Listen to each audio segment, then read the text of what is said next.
Halo semuanya, selamat datang di Jumpa Penulis. Jumpa Penulis adalah sebuah acara yang diselenggarakan oleh Guepedia untuk mengenal penulis dari Guepedia secara lebih dalam dan lebih jauh.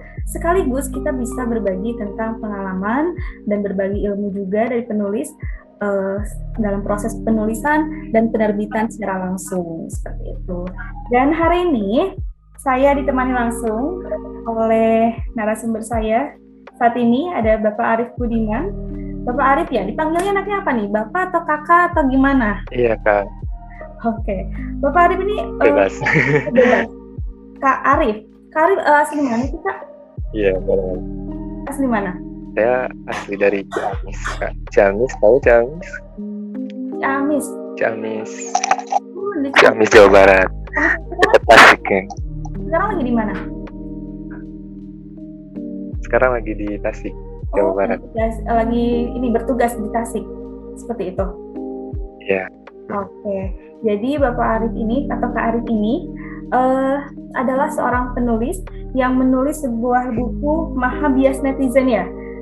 Bukan di negara, bukan di agama, bukan juga dalam diri orang lain, kesalahannya ada pada otakmu. Waduh, keren sekali dan juga. Oke, Arif, perkenalkan, nama saya Nafisa dan 30 menit ke depan kita akan melakukan proses tanya jawab atau ya sekedar sharing kepada teman-teman lainnya, apalagi kepada teman-teman yang mungkin mereka ingin menulis dan mulai menulis, mereka masih bingung gimana sih cara menulis. Nah, inilah saatnya Kak Arif untuk berbagi ilmu kepada teman-teman semua. Ya. Arif, boleh tahu kesibukan Kak Arif sekarang apa sih? Saat ini saya sebagai alhamdulillah kerja di salah satu perusahaan bordir di Tasikmalaya sebagai HR sih. Oke. Ya. Berapa lama di Tasikmalaya? Selain itu, mulai dari Desember tahun lalu. Selain itu ya saya biasa nulis di website sendiri di Bumi Psikologi. Bisa dikunjungi ya bumisikologi.com. Namanya psikologi.com ya. Oke. Ya, Bumi Psikologi. Saya tahu Kak Arif itu sudah berapa lama bergabung di Guepedia? Sejak kapan nih? Guepedia yang pertama kali saya tahu Guepedia itu ketika bulan Juli ya kalau nggak salah, bulan tahun lalu ya Kak, tahun lalu sebelum pandemi. Itu tuh rencana awal kita tuh penulisan kita 3 orang. Nah kita tuh tadinya mau nerbit itu bulan yang awal-awal tuh yang Guepedia ada promo terbit gratis mulai dari cover kayak gitu kan ya. Nah cuman sayang kita belum selesai itu. Jadi akhirnya kita terbitnya bulan Desember kemarin. Kita udah kenal Guepedia itu bulan Juni lah, sekitar Juni 2020. Oke, berarti masih gitu. Yang baru ya, tapi sudah menerbitkan sebuah buku gitu ya. Kak Arif, lumayan tergugah untuk membaca karya Kak Arif. Maha benar netizen. Ada apa sih sama netizen? Kenapa? Punya pengalaman apa sama netizen? Jadi gini Kak, saya sama teman saya itu Sandi ya, teman nulis saya tuh, kita tuh memang awalnya konsepin tulisan itu di blog ya Kak, buat blog tema-temanya. Cuman ya kita punya ide nih, kalau buat buku kayaknya menarik deh. Nah itu temanya itu apa? Bias berpikir ya. Bias berpikir tuh kayak gini Kak, kalau teman saya bilang tuh manusia itu tidak ada manusia baik dan jahat, yang ada itu ya hanya manusia gitu. Iya. Jadi baik dan jahatnya itu ya tergantung persepsi orang gitu kan. Nah kalau misalkan contohnya tuh kayak gini, kalau misalkan kamu masih kaget ngelihat orang tatuan sholat, atau misalkan orang yang dipanggil ustadz dia jadi pelakor gitu. Itu tuh ya kita nggak boleh kaget, karena itu manusia. Memang manusia itu ya punya berpikir, punya otak. Nah di sana ada proses persepsi kayak gitulah ya buat menulis sesuatu. Nah kebetulan di internet tuh saya memang concern mencintai netizen gitu. Fenomenanya itu mereka ya sering jontos-jontosan gitu lah ya. Padahal nggak ada tuh baiknya kebenaran yang tunggal dalam fenomena sosial itu. Kayak gitu sih kan. Berawal dari pengamat dan atau apakah menjadi salah satu netizen yang ikut jontos-jontosan? Salah satunya ikut juga. Ikut juga. Berangkat dari pengalaman seperti itu ya. Berbicara tentang netizen, memang saat ini netizen sedang netizen bahkan ada istilah netizen selalu benar ya. Ada pesan apa? Ada pesan apa sih yang ingin disampaikan sampai akhirnya Kak Arif menulis buku tentang netizen, maha benar netizen kayak gitu? Jadi kalau ditanya tentang pesan itu kayak kita nggak boleh jadi orang kagetan. Kagetan artian ya manusia itu bisa baik, bisa jahat gitu dalam artian apapun.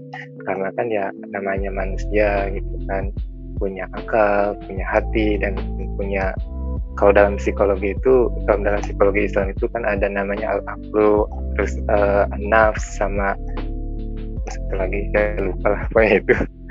Jadi dalam proses itu ada kayak manusia itu punya bekal untuk berpikir dan berperilaku sesuai dengan kehendak dan kondisinya masing-masing.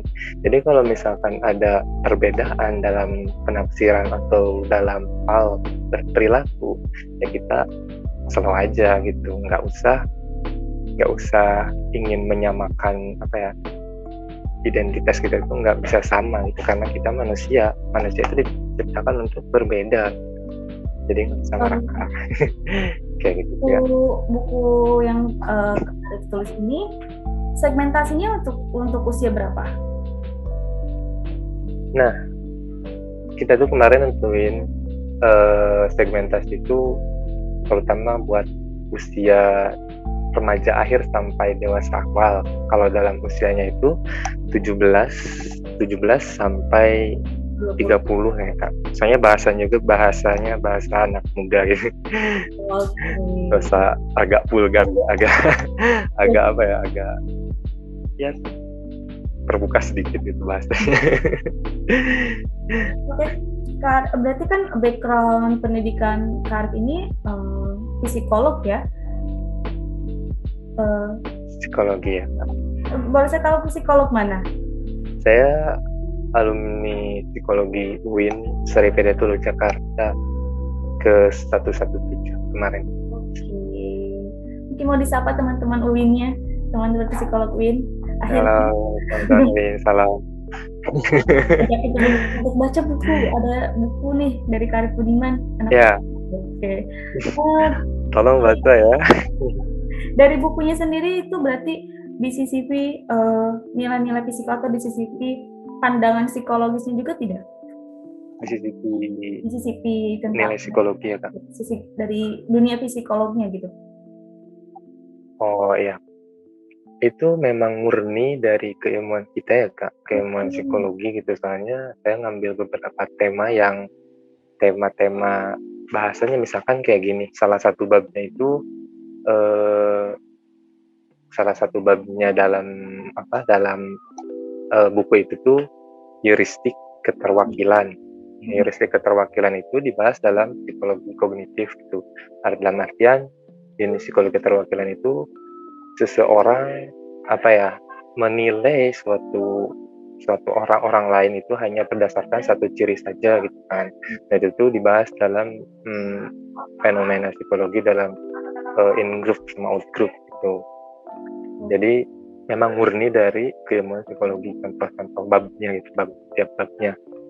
Jadi buat teman-teman yang masih ragu, ingat ini buku netizen tuh ada landasannya, bahkan landasannya itu dari ilmu psikolog kayak gitu ya. Nggak asal jeplak mentang-mentang netizen, ya salah aja netizen gitu. Tapi ini tenang, ada landasan ilmunya kayak gitu. Iya. Oke. Insyaallah. Boleh saya tahu memotivasi Kak Arif itu untuk menulis sebuah buku apa sih?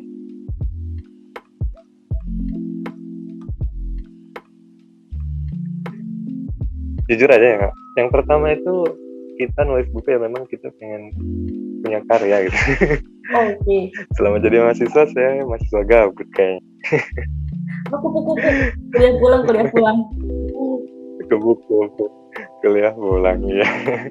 Jadi ya sama apa ya, ingin kita juga ya, harapan besarnya ingin mengedukasi, mengenalkan gitu, bukan mengedukasi terlalu jauh, mengenalkan bahwa ya ada bias berpikir dalam fenomena kita bermasyarakat, terutama berinternet gitu. Jadi motifnya itu ya memang berdasarkan pengalaman juga. Saya memang kadang ikut apa namanya ya, ikut apa, bukan ya nggak marah juga sih, ikut terlibat gitu. Maksudnya ketika misalkan ada thread nih di media sosial tentang salah satu ulama tokoh, saya coba share nih tentang bukunya. Nah, saya kadang dihujat kayak gitu, kadang enggak. Ya udah, saya coba nih, kenapa nih orang-orang tiba-tiba ngehujat, padahal saya cuma ngasih sesuatu yang berbeda gitu, sesuatu alternatif gitu. Ya kan kita berbeda nggak masalah dong, kayak gitu. Jadi ya berangkat dari kenapa orang itu mudah marah gitu. Perbedaan itu nggak mau ada perbedaan, kayak gitu sih kan. Sangat menarik sekali. Inginnya harapan. Kak Arif sendiri sebelum menulis tentang netizen ini kan pasti beberapa kali dan bahkan terlibat juga mengamati netizen secara langsung, ya kan? Itu berapa lama sih proses observasinya? Gimana ya? Buku ini tuh memang gimana ya? Bukan diniatkan ditulis, cuman observasinya saya di lapangannya itu ya memang udah dari dulu gitu kan. Cuman memang terrealisasi bukunya baru-baru ini aja. Jadi kayak ya saya sebagai netizen juga ya, memang keseharian kita tidak terlepas dari medsos dong. Oke, Arif di sosial media juga ini cukup aktif di sosial media. Aktif gak? Aktif banget mah. Gak gini ya memang. Apa ya? Kenapa saya aktif? Saya tuh ingat salah satu bukan pesan ya, lelucon atau apa gitu. Ya setinggi-tingginya pendidikan seseorang ya ujung-ujungnya bakal jadi netizen. Jadi ya netizen merupakan bagian dari kehidupan kita saat ini. Mungkin karena bisa dibilang semua orang itu adalah netizen ya kan? Masyarakat ya netizen. Iya betul sekali. Netizen ya kan? Oke, kembali ke sosial media. Kak Arif aktif di sosial media mana?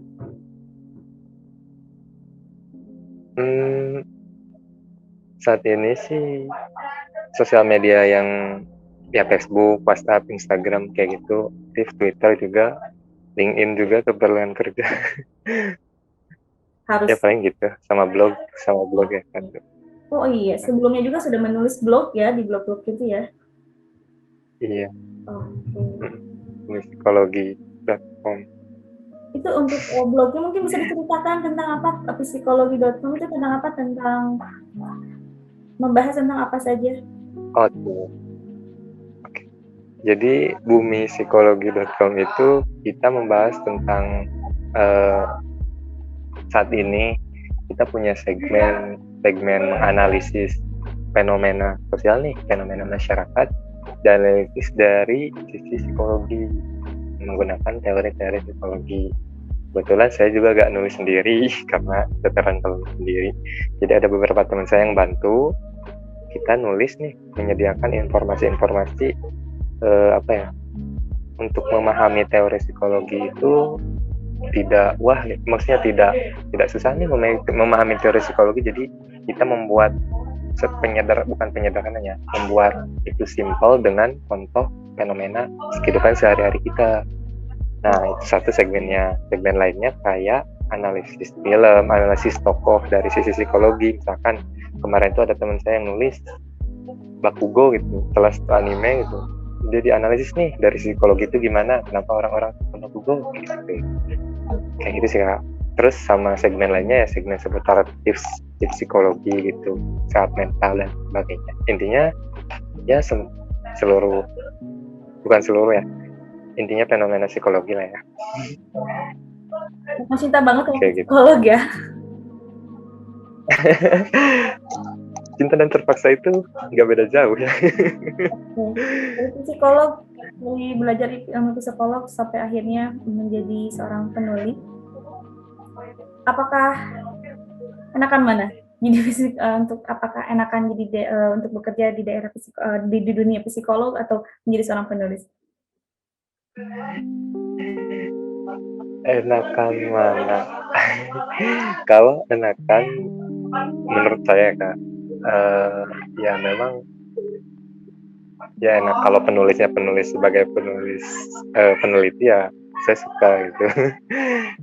Menulis bukan sebagai apa ya, saya sebagai hobi aja sih Kak, nggak lebih ke profesi karena memang saya juga nggak ahli-ahli banget juga sih nulis.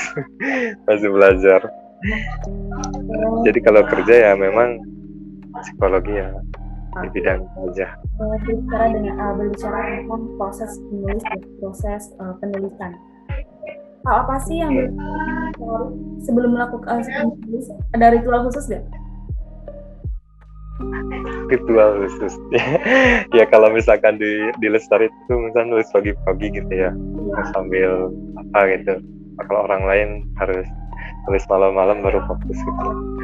Kalau saya tuh iya ngopi. Saya nggak ada ritual sembahyang. Karena ya memang bukan penulis ahli juga ya, paling saya nyari fenomena dulu sih Kak, nyari hujatan-hujatan netizen, karena netizen itu mengilhami saya buat nulis gitu kan. Jadi terima kasih banyak netizen. Iya. Ya memang dari sana. Kan kalau Kak Arif ini dari pertama sudah menemukan ide, saya mau menulis tentang netizen, apalagi netizen saat ini sedang marak, gitu, sedang marak diperbincangkan, sedang menjadi itu hangat dan tidak akan kalah gitu selalu sampai selamanya. Bagaimana menurut Kak Arif nih buat teman-teman yang lain yang mau mencoba untuk menulis, mereka udah punya idenya, tapi mereka bingung untuk mengembangkan idenya atau mereka tidak cukup yakin apakah idenya cukup kuat atau tidak untuk menjadi sebuah buku. Nah, mungkin Kak Arif punya saran buat teman-teman semuanya, bagaimana sih cara memperkuat sebuah ide dan bagaimana untuk mengembangkan ide itu. Oke. Ini dari saya mungkin ya Kak. Kalau orang lain ya mangga berbeda juga nggak apa-apa. Yes, jadi kalau dari saya mah apa ya, kalau misalkan udah punya ide sebisa mungkin ya yang melekat dengan kehidupan sehari-hari, karena kan kalau misalkan dari kehidupan sehari-hari itu agak mudah nih nulisnya. Kalau misalkan nih saya nih misalkan nanti mau nulis lagi misalkan terkait fenomena orang Indonesia nih, keunikan orang Indonesia misalkan, nah itu kita cari tahu dulu nih bagian-bagian apa aja sih yang perlu disiapkan, maksudnya bab-bab apa aja yang perlu dibuat, kan nggak harus terorganisir dong tulisan itu. Nah kita akan keunikan orang Indonesia, misalkan bab pertamanya itu kenapa orang Indonesia ditagih hutang kok yang ditagih kok lebih marah-marah daripada yang nagih gitu. Itu yang pertama bisa. Terus kedua cari tahu lagi apalagi. Nah antara bab satu dan bab lainnya harus ditemukan benang merahnya. Benang merahnya itu buat alur penulisan kita nantinya gitu. Alur penulisan ya bisa buat kalau misalkan nanti buat novel kita tiap bab kita harus tahu nih latar, kan ada latar yang setting kayak gitu itu bisa dicari tahu nih keterikatan antara babnya itu apa gitu. Kalau saya sih gitu ya Kak. Sama mungkin ya lebih ke baca juga sih, baca referensi kalau misalkan ada apa ya, ada bukan keilmuan ya, ada teoritisnya gitu lah, kayak ada ilmunya gitu, harus ada bacanya sedikit juga nggak apa-apa. Saya sih gitu, dan berani gitu. Untuk penulis mula nih, ada titik jenuh atau bosan ketika dikejar deadline atau dikejar aku harus selesai nulis, pasti ada titik capek, titik jenuh, titik kebosanan. Kalau Mas Arif sendiri, apa yang dilakukan ketika menghadapi itu, dan mungkin bisa teman yang lain, apa sih yang harusnya dilakukan seperti itu?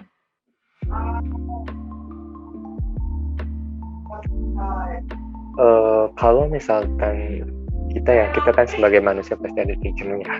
Jadi kalau misalkan dalam kondisi saat itu ya kita harusnya punya coping itu kayak apa sih namanya, strategi untuk mengurangi itu.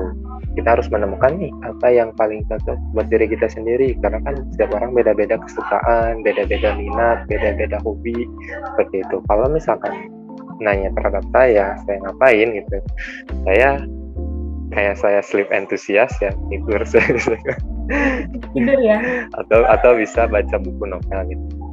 Bisa baca juga ya? Bisa baca buku misalnya. Oke. Ada penulis favoritnya sih? Dari Kak Arif sendiri? Sejauh ini penulis favorit saya memang agak kagum sama Justin Gardner sih Kak. Tahu kan Justin Gardner yang nulis Dunia Sophie, serial kan. Itu sih yang saya kagumi, soalnya keren aja sih gitu. Cukup mempengaruhi nggak dalam proses penulisan yang dilakukan oleh Kak Arif? Sosok idola itu. Untuk Justin Gardner sendiri agak mempengaruhi dalam segi penyampaiannya. Maksudnya penyampaian, beliau kan nulis tentang, misalkan kita ambil contoh nih, dunia Gadis Orange Girl gitu. Dia kan menyampaikan tentang sebuah pesan kehidupan, gitu, pesan kematian, itu dengan bahasa yang ringan. Jadi itu setiap tulisan saya ingin ada refleksinya tentang kehidupan, kayak gitu sih. Jadi setiap di blog gitu, karena kan aktif di blog Bumi Psikologi sama blog pribadi ada satu, psikologi.com, itu memang saya sering masukkan refleksinya, terutama tentang kehidupan ini kita harus bagaimana sih. Bukan berarti saya jago kehidupan juga gitu. Arif ini sekarang dalam proses pengerjaan buku kedua. Insya Allah sih Kak, doanya aja. Masih berkutik dalam dunia psikolog ya? Agak iya sih Kak. Kita rencananya gitu, cuman temanya tentang keindonesiaan, budaya Indonesia. Masih. Sebenarnya saya tertarik kan Kak itu bekerja di ini ya, HR kan. Ada ketertarikan untuk membuat buku tentang dunia HR? Iya Kak, sedang HR. Gimana? Ada ketertarikan mungkin membuat sebuah karya tentang dunia HR? Oh gitu. Saya karena masih awam ya Kak, tentang dunia HR juga ya, belum menuju ke sana dan belum menemukan netizen yang berkuat tentang HR. Oke. Untuk Kak Arif nih Kak, pertama kali tahu Guevedia itu kapan sih Kak? Dari siapa, kapan, di mana, bagaimana? Nah, Guevedia itu tahu dulu ya Kak, tahun 2020 nih. Saya tertarik nih, Guevedia tuh ngasih apa sih namanya, gratis penerbitan nih. Karena kan bagi mahasiswa dulu, mahasiswa nggak punya biaya buat nerbitin, apalagi langsung ke penerbit bayar kan nggak mungkin. Nih Guepedia ngasih solusi nih alternatif buat nerbitin gratis, bahkan katanya sampai covernya itu dibuatin Guepedia. Mantap sekali kata teman saya. Gimana nih kalau kita nerbitin buku di Guepedia? Lumayan dong, kita gratis nih, bebas terbit ya. Oke katanya. Saya tuh awalnya memang nyari-nyari Kak di IG. Terus teman saya nyari IG nih, Guepedia nih katanya. Oh, Guepedia bagus katanya. Siap kayak gitu sih kan. Intinya dari Instagram gitu. Jadi media sosial Sekitar bulan Juni. Oke. Dan Guepedia sendiri selalu berusaha untuk memberikan kemudahan bagi para penulis yang ingin menerbitkan bukunya. Karena banyak sekali orang yang mengeluh mereka mampu untuk menulis tapi mereka tidak mampu untuk menerbitkannya. Atau bahkan sudah nulis, dikirimin ke penerbit, tapi nasibnya entah, nggak tahu kemana itu naskahnya, berbulan-bulan nunggu, tidak ada kabar. Tapi kami berusaha selalu untuk memberikan yang terbaik.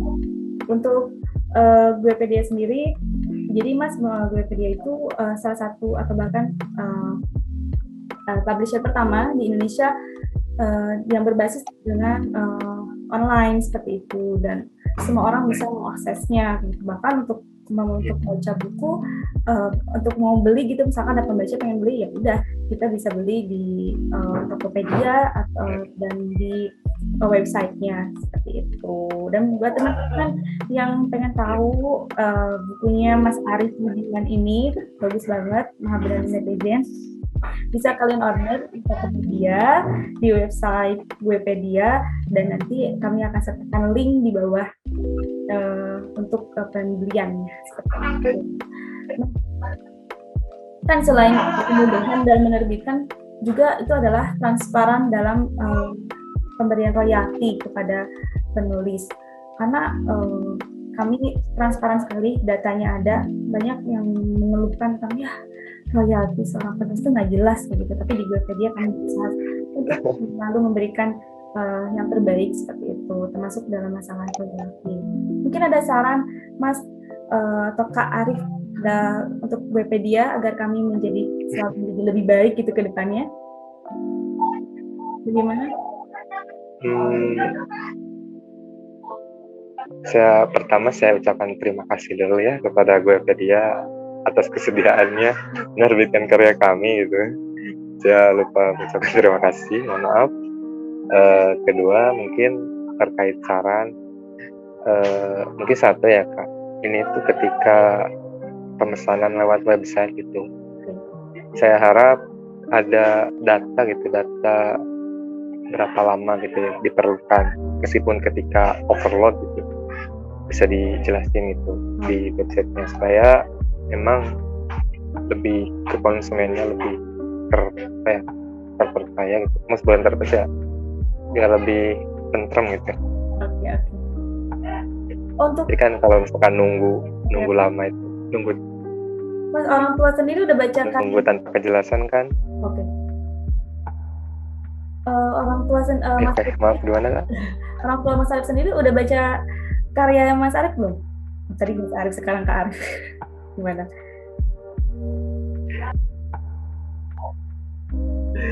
Sejauh ini emang udah tahu gitu, cuman saya belum ngasih baca. Soalnya emang agak jarang baca sih kalau di rumah. Jadi kan masih orang tua. Mereka bangga sekali. Jadi belum dibaca secara penuh.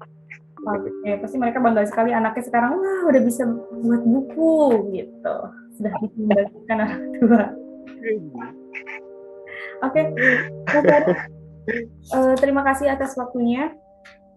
Sangat berharga sekali pengalaman Mas Arif menulis tentang sesuatu yang sedang happening sekarang, apalagi tidak hanya itu tetap dilandasi dengan ilmu psikolog seperti itu.